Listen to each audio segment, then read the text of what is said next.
En el libro del Génesis, al mencionar el paraíso se dice: salía de Edén un río que regaba el jardín, y de allí se partía en 4 brazos. El primero se llamaba Pisón, el segundo Gijón, el tercero se llama Tigris y corre al oriente de Asiria, el cuarto es el río Éufrates. Tomó Yahvé al hombre y le puso en el jardín de Edén para que lo guardase.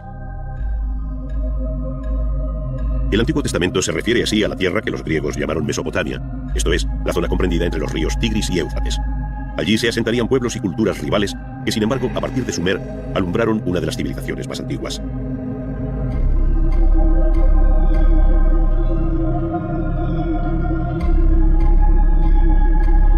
En efecto, la invención de la escritura por los sumerios en torno al año 3000 significa el paso hacia la historia escrita, cuya memoria se recogió en combinaciones de signos con forma de cuña, conocidas como escritura cuneiforme.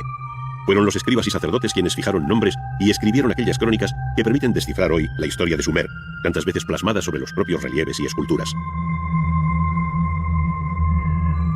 Las primeras obras sumerias son las figuras de alabastro halladas en los templos y conocidas como orantes por llevar en las manos una ofrenda.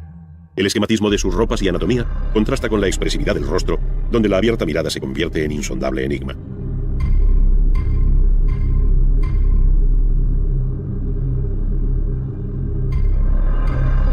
Por otra parte, los relieves representan una crónica viva de cuanto sucedió entonces, tanto por la acción escenificada como por la leyenda que le acompaña, según se ve en la estela de Ur-Nanshe, rey de Lagash. El monarca, siempre de mayor tamaño, aparece con su mujer, hijos y séquito, en el que no falta el copero, seguramente para celebrar el inicio de la construcción de un templo, a juzgar por los ladrillos que lleva el soberano sobre la cabeza. Pero fueron la paz y la guerra el tema más frecuente en estos relieves del tercer milenio a.C., en los que, al tiempo que se narran los grandes acontecimientos de la historia política, se dieron los primeros pasos de la historia del arte, y de ahí su extrema importancia.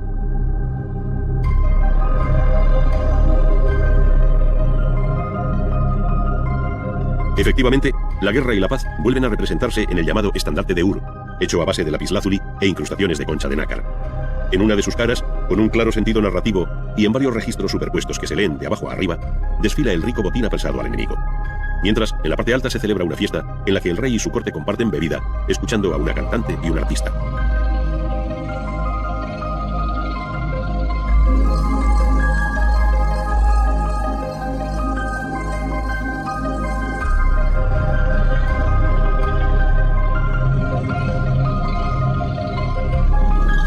Este bello y delicado instrumento coincide en todo con los hallados en la ciudad de Ur, que hasta la reciente guerra de Irak se custodiaban en el Museo de Bagdad. Las ciudades-estados de Sumer sucumbieron en la segunda mitad del tercer milenio ante el empuje arrollador de Sargón de Akkad. Sus descendientes ampliaron los límites geográficos del imperio acadio hasta el Kurdistán, con campañas militares como la que recuerda la célebre estela de Naram Sin. Allí, en opinión de André Parrot, vencedores y vencidos escenificaron una primera versión del cuadro de las lanzas de Velázquez.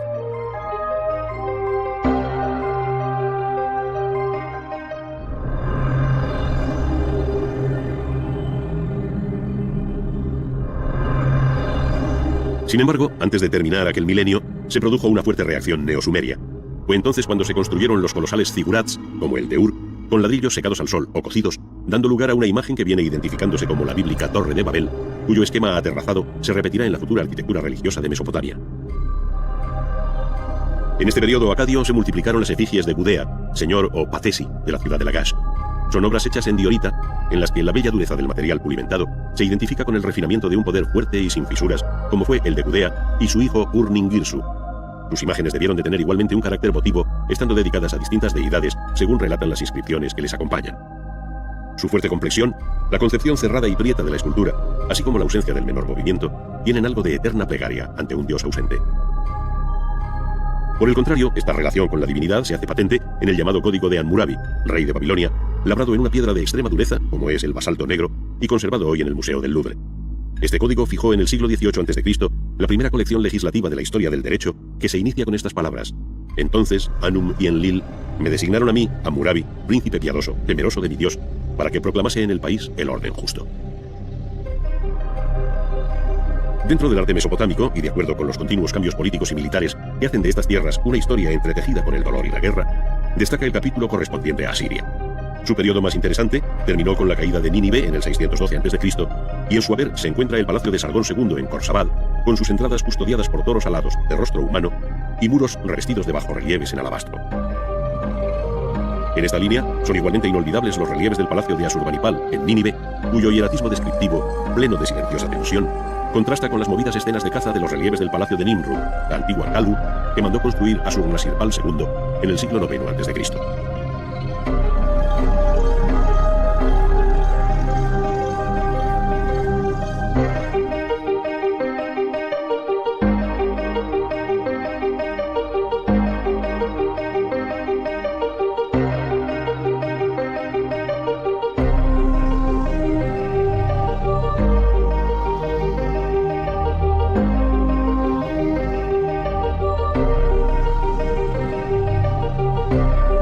En este campo, las imágenes de animales como la leona herida quedarán para siempre en nuestra retina como una de las obras más sobresalientes de la historia del arte.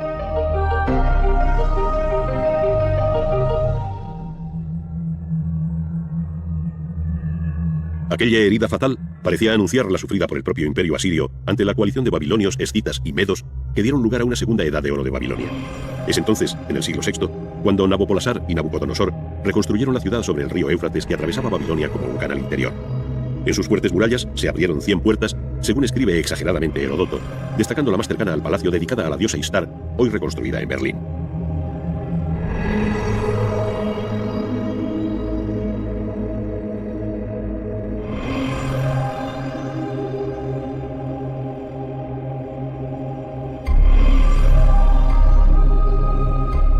Su decoración en cerámica vidriada y polícroma enfatizaba el arranque de la vía de las procesiones, que terminaba en el templo del dios Marduk sobre un formidable figurat.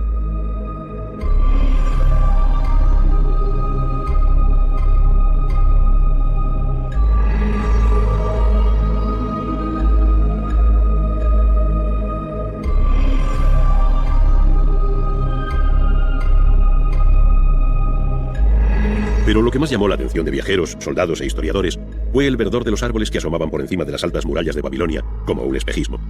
No era otra cosa que los míticos jardines colgantes con los que Nabucodonosor quiso mitigar la nostalgia del paisaje que vio crecer a la reina Aniotis, hija del rey de los Medos. Para ello se dispuso de suelo artificial sobre una estructura de pilares y bóvedas de ladrillo con un perfil escalonado. El agua se subía por un procedimiento de poleas, de tal forma que por caída se regaba el jardín de especies arbustivas y arbóreas, cuya impermeabilización se aseguraba con betún. Surgió así una de las 7 maravillas del mundo antiguo, que sin embargo conocería una vida muy corta. En el año 539, Ciro de Persia entró en la ciudad y allí terminó su hegemonía.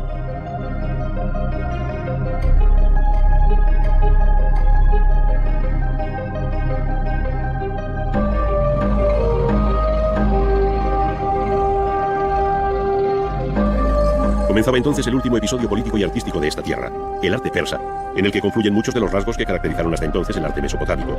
Los palacios o apadanas de Persépolis y Susa, en Irán, unidos a los nombres de Darío y Jerjes, señalan el final brillante de este imperio, coetáneo al arte clásico griego, que sucumbió ante la llegada de Alejandro Magno, el vencedor de Darío III. Poco después, el mismo Alejandro decía adiós a la vida en la milenaria ciudad de Babilonia.